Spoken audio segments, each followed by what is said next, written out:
আমরা প্রতিদিন কত অ্যাপ ব্যবহার করি তাই না? কিন্তু কখনো কি ভেবে দেখেছি এগুলো আসলে কিভাবে তৈরি হয়? বাইরে থেকে দেখতে যতটা সহজ মনে হয় এর পেছনের স্থাপত্যটা কিন্তু ঠিক ততটাই জটিল আর অদৃশ্য। চলুন আজ তাহলে সেই অদৃশ্য স্থাপত্যের জগতে ঢু মারা যাক। সফটওয়্যার নিয়ে একটা খুব সাধারণ ধারণা কি বলুন তো? মাথায় দারুণ একটা আইডিয়া এলো আর অমনি কোডিং শুরু করে দিলাম। অনেকেই ভাবেন ব্যাপারটা হয়তো এমনই, কিন্তু আসলে কি একটা অস্পষ্ট পরিকল্পনা নিয়ে কাজ শুরু করে দেওয়া যায়? উত্তরটা হলো একদমই না। সত্যি বলতে একটা অস্পষ্ট ধারণা প্রায়ই ব্যর্থতার মূল কারণ হয়ে দাঁড়ায়। কারণ যা তৈরি হচ্ছে দেখা যায় তা ব্যবহারকারীর আসল চাহিদাই মেটাতে পারছে না। একটা সফল সফটওয়্যার তৈরির জন্য দরকার একদম পরিষ্কার রিকোয়ারমেন্টস, যার ডেভেলপার এবং ব্যবহারকারীর মধ্যে ক্রমাগত আলোচনার মাধ্যমেই তৈরি হয়। আর ঠিক এখানে এই পুরো ব্যাপারটাকে একটা গোছানো পথে আনার জন্যই দরকার হয় সফটওয়্যার ইঞ্জিনিয়ারিংয়ের। এটা কিন্তু শুধু কোড লেখা নয়, এটা একটা পেশাদার শৃঙ্খলা যা নিশ্চিত করে যে সফটওয়্যারটি ঠিকভাবে, সময়মতো এবং ভরসাযোগ্যভাবে তৈরি হবে। বেশ, তাহলে চলুন এই প্রক্রিয়ার একদম প্রথম ধাপে যাওয়া যাক। ঠিক যেমন একটা বাড়ি বানানোর আগে তার একটা ব্লুপ্রিন্ট লাগে, সফটওয়্যারের ক্ষেত্রেও কিন্তু বিষয়টা একই। কোডিংয়ের আগে চাই একটা নিখুঁত পরিকল্পনা। এই পরিকল্পনার একেবারে কেন্দ্রে থাকে দুই ধরনের জিনিস, যাকে আমরা বলি রিকোয়ারমেন্টস। প্রথমটা হলো ফাংশনাল রিকোয়ারমেন্টস, মানে সফটওয়্যারটা ঠিক কি কাজ করবে। আর দ্বিতীয়টা হলো নন ফাংশনাল রিকোয়ারমেন্টস, মানে সেই কাজগুলো ও কতটা ভালোভাবে করবে, কতটা দ্রুত, কতটা নির্ভরযোগ্য, কতটা সুরক্ষিত। একটা উদাহরণ দিলে বিষয়টা আরও পরিষ্কার হবে।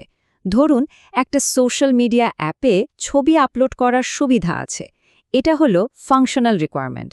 কিন্তু আসল চ্যালেঞ্জটা হলো নন ফাংশনাল রিকোয়ারমেন্ট। ভাবুন তো, অ্যাপটা যদি একসাথে 10 লক্ষ ব্যবহারকারীর চাপ সামলাতে না পেরে স্লো হয়ে যায় বা ক্র্যাশ করে, তাহলে ওই ফটো আপলোড ফিচারটার কি কোনো দাম থাকবে? একদমই না। এখানে নন ফাংশনাল রিকোয়ারমেন্টের গুরুত্ব। তো ইঞ্জিনিয়াররা কি করেন? তারা এই সব রিকোয়ারমেন্টসকে একটা ছবিতে ফুটিয়ে তোলেন, যেমনটাই ইউজ কেস ডায়াগ্রামে দেখা যাচ্ছে। এটা অনেকটা ব্লুপ্রিন্টের মতোই, যা পরিষ্কারভাবে দেখাচ্ছে যে একজন শিক্ষার্থী সিস্টেমের সাথে কিভাবে কাজ করবে, ভর্তি হওয়া থেকে শুরু করে ফি দেওয়া পর্যন্ত। এই ধরনের ডায়াগ্রাম ভুল বোঝাবুঝির সুযোগ অনেক কমিয়ে দেয়। ওকে, তো ব্লুপ্রিন্ট রেডি। এখন প্রশ্ন হলো এটা বানানো হবে কিভাবে? সফটওয়্যার তৈরির দুটো প্রধান দর্শন বা কৌশল আছে। একটা হলো ওয়াটারফল, আরেকটা আজাইল। ওয়াটারফল মডেলটার নামটা শুনলেই এর কাজের ধরনটা অনেকটা বোঝা যায়।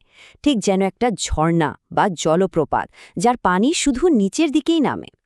এখানে পরিকল্পনা, ডিজাইন, কোডিং, টেস্টিং সবকিছু একটার পর একটা কঠোর শৃঙ্খলায় শেষ হয়। একবার একটা ধাপ শেষ হয়ে গেলে পেছনে ফিরে যাওয়ার সুযোগ প্রায় থাকেই না। এটা খুবই গোছানো একটা পদ্ধতি, কিন্তু এর সবচেয়ে বড় দুর্বলতা হলো এখানে পরিবর্তনের কোনো সুযোগ নেই। অন্যদিকে জাইল মডেলের ব্যাপারটা কিন্তু একদমই অন্যরকম। এটা একটা বড় কাজকে ছোট ছোট চক্রে ভাগ করে নেয়, আর প্রতিটি চক্র শেষে সফটওয়্যারের একটা কার্যকরী অংশ গ্রাহকের সামনে আনা হয়, তার মতামত নেওয়া হয়। এর সবচেয়ে বড় সুবিধা হলো যে কোনো সময় যে কোনো পরিবর্তনের সাথে নিজেকে মানিয়ে নেওয়া যায়, যা আজকের এই দ্রুত পরিবর্তনশীল ডিজিটাল দুনিয়ায় খুবই জরুরি। তাহলে এখন যে বড় প্রশ্নটা আসে, একটা প্রজেক্টের জন্য কোনটা বেছে নেওয়া উচিত? ওয়াটারফলের মতো কড়া নিয়মকানুন, নাকি অ্যাজাইলের এই নমনীয়তা? দেখুন, সিদ্ধান্তটা পুরোপুরি নির্ভর করে প্রজেক্টটা ঠিক কী রকম তার উপর। যদি একটা প্রজেক্টের সব চাহিদা শুরুতেই একদম পরিষ্কার থাকে, যেমন ধরুন একটা সাধারণ অনলাইন লাইব্রেরি, তাহলে ওয়াটারফল মডেলটা দারুণ কাজ করে। কিন্তু যদি চাহিদাগুলো সময়ের সাথে বদলানোর সম্ভাবনা থাকে, যেমন একটা বিশ্ববিদ্যালয়ের পোর্টাল যেখানে হয়তো সবসময় নতুন ফিচার যোগ করতে হবে, তাহলে অ্যাজাইলের নমনীয়তাই সেরা। তবে হ্যাঁ, কিছু কিছু ক্ষেত্রে কিন্তু এই নমনীয়তার কোনো জায়গায় নেই। যেমন ধরুন একটা এয়ার ট্রাফিক কন্ট্রোল সিস্টেমের কথা। এখানে সামান্যতম ভুলেরও কোনো ক্ষমা নেই, কারণ এর সাথে জড়িয়ে আছে মানুষের জীবন। তাই এমন মিশন ক্রিটিক্যাল সিস্টেমের জন্য ওয়াটারফলের মতো একটা কঠোর আর নিবিড়ভাবে পরীক্ষিত মডেলই একমাত্র ভরসা।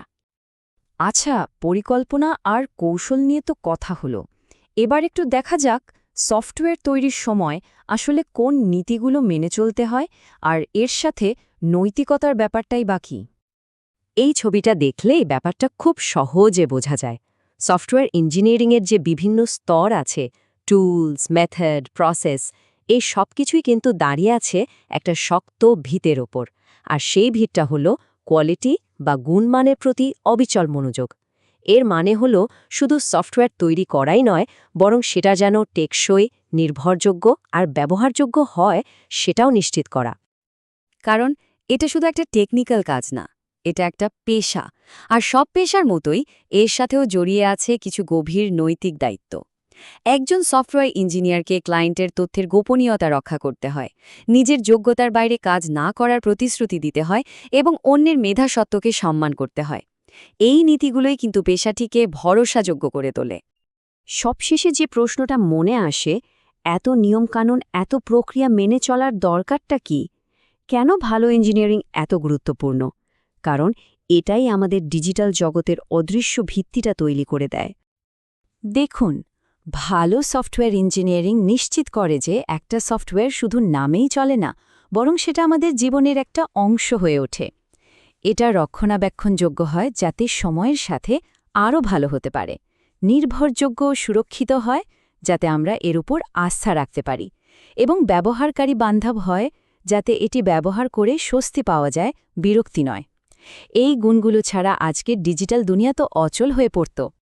সুতরাং পরের বার যখন কোনো অ্যাপ একদম মসৃণভাবে ব্যবহার করবেন, তখন একবার ভাববেন এর পেছনের কথা। সেখানে রয়েছে সফটওয়্যার ইঞ্জিনিয়ারিংয়ের এক অদৃশ্য কিন্তু প্রচণ্ড শক্তিশালী এক কাঠামো, যা আমাদের ডিজিটাল জীবনকে প্রতিদিন সম্ভব করে তুলছে। কিন্তু প্রযুক্তি তো আর থেমে থাকে না, তাই এখন একটা নতুন প্রশ্ন আমাদের সামনে আসছে। যখন এআই নিজেই কোড লেখা শুরু করবে, তখন সফটওয়্যার ইঞ্জিনিয়ারদের নৈতিক দায়িত্বের পরিধিটা কতটা বদলে যাবে? এটা কিন্তু আমাদের সবাইকে ভাবার জন্য একটা বড় বিষয়।